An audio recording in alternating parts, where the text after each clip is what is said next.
طاقتور ہے، مالدار ہے، کل ہو سکتا ہے اس کا عہدہ ختم ہو جائے، کل ہو سکتا ہے اس کی طاقت ختم ہو جائے، اور کل ہو سکتا ہے کہ وہ غریب اور مسکین بن جائے۔ تو کسی کو بھی کسی پر ظلم نہ کریں، کسی کو نہ ستائیں، اللہ کی رضا پر راضی رہیں۔ ایسے ہی میں آپ کو بات بتاتا ہوں، ایک بہت غریب انسان تھا، اتنا غریب تھا کہ اپنے بیوی بچوں کو لے کر جنگل میں چلا گیا، جنگل میں رہنے لگا، گھر بھی بک گیا، اور اتنا غریبی یوں آئی۔ لیکن انسان کتنا بھی غریب ہو جائے، کتنے بھی تکلیفیں اس پر آ جائیں، لیکن کبھی بھی اللہ کو نہیں بھولنا چاہیے، اللہ کی رضا پر راضی رہنا چاہیے، اللہ کا شکر ادا کرتے رہنا چاہیے۔ اللہ کا شکر ادا کرنے سے نعمتیں بڑھتی ہیں، نعمتیں گھٹتی نہیں ہیں۔ آپ زیادہ سے زیادہ اللہ کا شکر ادا کرو۔ جنگل میں رہتا ہے، پتے کھاتا ہے، پورا پریوار، اس کے بیوی، اس کے بچے پتے کھا کر گزارا کرتے ہیں، لیکن اللہ کی رضا پر راضی ہیں، اللہ کا شکر ادا کرتے ہیں۔ مولا تو جس حال میں رکھ رہا ہے ہم راضی ہیں۔ ایک دن اس کی بیوی، جو کہ نیک بیوی تھی، کہنے لگی کہ میرے شوہر، ہم لوگ یہاں پتے کھاتے ہیں، گوشت تو بہت دن سے نہیں کھایا، سبزیاں بھی بہت دن سے نہیں کھائیں، پیسے ہی نہیں ہیں، کیا کھائیں گے؟ ہم لوگ اتنی غریبی میں زندگی گزار رہے ہیں، کیوں نہ آپ میری ایک صلاح لے لیں، میری بات مان جائیں، اگر میں آپ کو کوئی صلاح دوں۔ شوہر نے کہا بتاؤ میری شریک حیات، کیا صلاح دینا چاہتی ہو، کیا بات کرنا چاہتی ہو، بتاؤ مجھے، جو تم کہو گی میں مانوں گا۔ اس نے کہا سنو، فلاں جگہ ایک شہر ہے، اس میں ایک بہت بڑا مالدار رہتا ہے، بہت بڑا آدمی رہتا ہے، اگر آپ میری بات مانیں تو اس کے پاس چلے جائیں۔ اس کے پاس جانے کے بعد اس سے کہیں کہ کچھ ہماری مدد کر دے، ہو سکتا ہے وہ ہماری مدد کر دے، کیونکہ جو امیر ہوا کرتے ہیں تو ان کے لیے تھوڑے بہت پیسے ماننے نہیں رکھتے، اب وہ غریبوں کی بہت مدد کیا کرتے ہیں۔ تو میں نے سنا ہے کہ فلاں شہر میں وہ ایک بہت مالدار رہتا ہے، وہ لوگوں کی مدد بھی کرتا ہے، ہو سکتا ہے آپ کی مدد کر دے۔ تو اس کے شوہر نے کہا میری شریک حیات ایک بات بتائیں۔ کہا بتاؤ۔ کہ یہ مالداروں کے چوچلے بڑے عجیب ہوتے ہیں، زیادہ بہتر رہے گا کہ ہم اس کے پاس نہ جائیں، ہم جائیں گے اگر اس نے منع کر دیا تو اچھا نہیں لگے گا۔ اس نے کہا آپ جا کر تو دیکھو۔ کہا اگر وہ اتنا ہی مالدار ہے جو سب کی مدد کرتا ہے، اگر اتنا ہی مالدار ہے تو پھر ہم غریب کیوں ہیں؟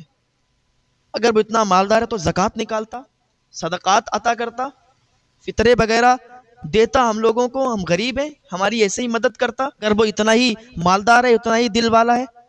اس کی بیوی نے کہا میرے شوہر آپ اتنا مت سوچیے، آپ اس کے دروازے پر جائیں گے تب تو نہ آپ کو دے گا، یا ایسے ہی آ کے دے گا، آپ بحث مت کیجیے، جائیے۔ بیوی کی یہ بات سنی، کہا ٹھیک ہے تمہاری مرضی ہے تو میں جاتا ہوں، ٹھیک ہے تم نے کہہ دیا تو میں جا رہا ہوں، لیکن میں اپنی مرضی سے نہیں جا رہا، مجھے تو بڑا عجیب لگ رہا ہے اس کے سامنے سوال کرتے ہوئے، اس سے مانگتے ہوئے۔ نے کہا میرے شوہر، میرے سرتاج، آپ جائیے تو صحیح، اس سے مانگیے تو صحیح، وہ ہو سکتا ہے دے دے، اور ہم یہاں پتے کھا کر گزارا کرتے ہیں، اتنا تو ہو جائے گا کہ ہم ایک ٹائم گوشت سے روٹی کھا لیں گے، سالن سے روٹی کھا لیں گے، پتوں سے تو نہیں کھانا پڑے گا۔ ٹھیک ہے جا رہا ہوں، اس نے کہا۔ وہ شہر پہنچا، جانے کے بعد اسی مالدار انسان کے دروازے پر پہنچ گیا، دروازہ کھلا ہوا تھا اور مالدار انسان وہاں پر نہیں تھا، موجود نہیں تھا، کوئی نہیں تھا، بس دروازہ کھلا تھا اور 4-5 کتے وہاں پر بیٹھے ہوئے تھے اور کچھ کھا رہے تھے۔ اس نے دور سے دیکھا یہ کیا چیز کھا رہے ہیں کتے، جیسے ہی آگے بڑھا تو اس نے دیکھا کہ گوشت کے ٹکڑے پڑے ہوئے تھے، پکا ہوا گوشت تھا، گوشت کے ٹکڑے پکے ہوئے اور وہاں پر پڑے تھے، اور کتے وہاں پر نوچ نوچ کر کھا رہے تھے، کافی گوشت کتوں کے سامنے پڑا تھا۔ اس نے دیکھا تو اس کی چیخ نکل گئی کہ ہمارے بیوی بچے اور ہم پتے کھا کے گزارا کرتے ہیں، مالداروں کے کتے بھی یہاں گوشت کھا رہے ہیں۔ جیسے اس نے کتوں کو گوشت کھاتے ہوئے دیکھا تو کتوں کی طرف بڑھا، دل کیا کہ ان کے ساتھ بیٹھ کر پہلے میں بھی کھا لوں۔ سوچنے لگا یہ کتوں کے پاس جاؤں گا، یہ تو چیر پھاڑ دیں گے، کیونکہ ابھی ان کے سامنے گوشت پڑا ہوا ہے، اور کتے کی یہ فطرت ہوتی ہے، کتا حسد کرنے والا ہوتا ہے، کتے کی یہ فطرت ہوتی ہے کہ کتے کو اگر گوشت مل گیا، کتے کی کوئی چیز مل گئی اور وہ کھانے لگا تو اس میں کسی دوسرے کو پھر شریک نہیں کرتا ہے، اکیلے ہی کھاتا ہے۔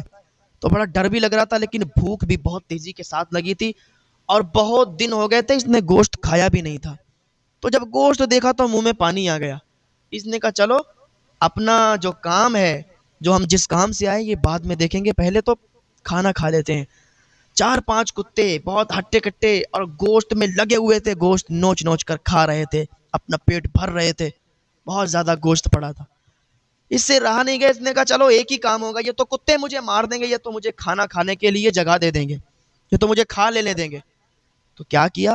کتوں کی طرف بڑھ گیا۔ تو جیسے ہی کتوں کی طرف بڑھا تو کتے بھی دور ہٹ گئے۔ اللہ جس سے راضی ہوتا ہے نا، راستے بناتا جاتا ہے اس کے لیے۔ جیسے ہی گوشت کی طرف یہ بڑھا، جو 4-5 کتے تھے دور جا کے بیٹھ گئے۔ اب یہ وہاں پر بیٹھ کے اور گوشت کھانے لگا۔ کیا دور تھا اس کا! اور سوچ سوچ کے بڑا عجیب بھی لگ رہا تھا اسے کہ دیکھو تو صحیح، آج میں کتوں کے ساتھ بیٹھ کر کھانا کھا رہا ہوں، کتوں کے ساتھ بیٹھ کر کھانا کھا رہا ہوں، اور یہ مالدار عیش و عشرت کی زندگی گزار رہے ہیں، ان کے کتے بھی اچھا کھانا کھا رہے ہیں، ہمارے بچے پتوں سے گزارا کر رہے ہیں۔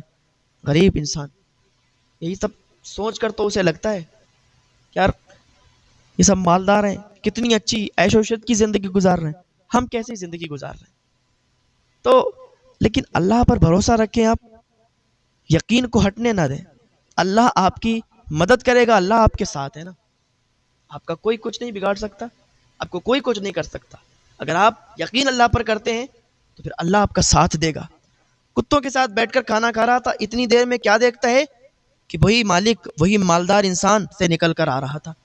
اس نے جیسے ہی دیکھا کہ کتوں کے پاس بیٹھ کر یہ انسان کھانا کھا رہا ہے، اس نے دیکھا، بھاگتا ہوا آیا، کان پکڑ کر اٹھایا، ایک تماچا مارا، کہا جاہل تجھے شرم نہیں آئی؟ تو کتوں کے پاس بیٹھ کر کھانا کھا رہا ہے، میرے کتوں کا حق مار رہا ہے؟ میں نے کتوں کے لیے کھانا ڈالا تھا، تو جیسے غریب کے لیے میں نے کھانا نہیں ڈالا تھا، میں نے کتے کے لیے کھانا ڈالا تھا۔ یہ کتوں کا کھانا ہے، یہ تیرا نہیں ہے، تو کتوں کا حق مار رہا ہے، تو نے کتوں کا حق مارا ہے۔ تیری ہمت کیسے ہوئی تو نے کتوں کا کھانا کھایا؟ تیری ہمت کیسے ہوئی تو نے کتوں کا حق مارا؟ چل اب تو قاضی کے پاس چل۔ قاضی کے پاس لے گیا، وہ ڈر گیا، اس کی سانسیں بند گئی کہ میں تو کتے کے ساتھ ہی بیٹھ کر کھانا کھا رہا تھا، اتنا بڑا میں نے کیا جرم کر دیا جو مجھے اس نے مارا بھی اور قاضی کے پاس لے جا رہا ہے؟ سانسیں تھم گئی، بیوی بچوں کی یاد آنے لگی کہ ہم تو اپنی فریاد لے کر اس کے پاس آئے تھے، یہ معاملہ الٹا کیسے ہو گیا؟ میں نے کوئی اتنا بڑا جرم نہیں کیا، غریب ہوں یار، میں نے کیا جرم کیا؟ صرف کتوں کے پاس بیٹھ کر کھانا کھا لیا اور اتنا بڑا جرم ہو گیا، اور سزا بھی ملے گی۔ قاضی کے پاس جا رہا تھا، کٹگرے میں کھڑا کر دیا گیا، اور قاضی بھی کوئی عام قاضی نہیں تھے، وہ اس دور کے اللہ کے نبی تھے۔ جیسے ہی کٹگرے میں کھڑا کیا اس کو، حضرت جبریل علیہ السلام آ گئے۔ حضرت جبریل علیہ السلام نے ان اللہ کے نبی کو کچھ بتایا، پیغام سنایا، چلے گئے۔ ادھر اس مالدار انسان نے یہ اپیل کی کہ اس انسان کو سخت سے سخت سزا دی جائے، اس نے میرے کتوں کا حق مارا ہے، میرے کتوں کا کھانا بیٹھ کر اس نے کھایا ہے میرے یہاں پہ، اس کو زیادہ سے زیادہ سزا دی جائے۔ جب قاضی نے یہ سنا، ٹھیک ہے تمہاری بات ہم نے سن لی، کل فلاں فلاں جگہ پر جمع ہو جانا، فیصلہ کل ہی کیا جائے گا۔ اس نے کہا ٹھیک ہے۔ اب یہ بہت بے چین ہے، کل کیا کیا جائے گا، کیونکہ اس دور میں بہت جلد ہاتھ بھی کاٹ دیے جاتے تھے، سزائیں بہت تگڑی ملا کرتی تھیں۔ اب یہ ڈر رہا تھا، اسے اپنی بیوی بچوں کی یاد آ رہی تھی، اور سوچ رہا تھا کہ میں نے اپنی بیوی کو سمجھایا تھا، بتایا تھا کہ امیر لوگوں کے چوچلے بہت غلط ہوتے ہیں، مجھے مت بھیجو، لیکن میری بیوی پیچھے پڑ گئی، مانتی نہیں میری کوئی بات۔ لیکن بس یقین تو اللہ پر تھا، پکا یقین تھا، پختہ یقین تھا کہ اللہ جو بھی کرے گا بہتر کرے گا، ہم تو اللہ کی رضا پر راضی ہیں۔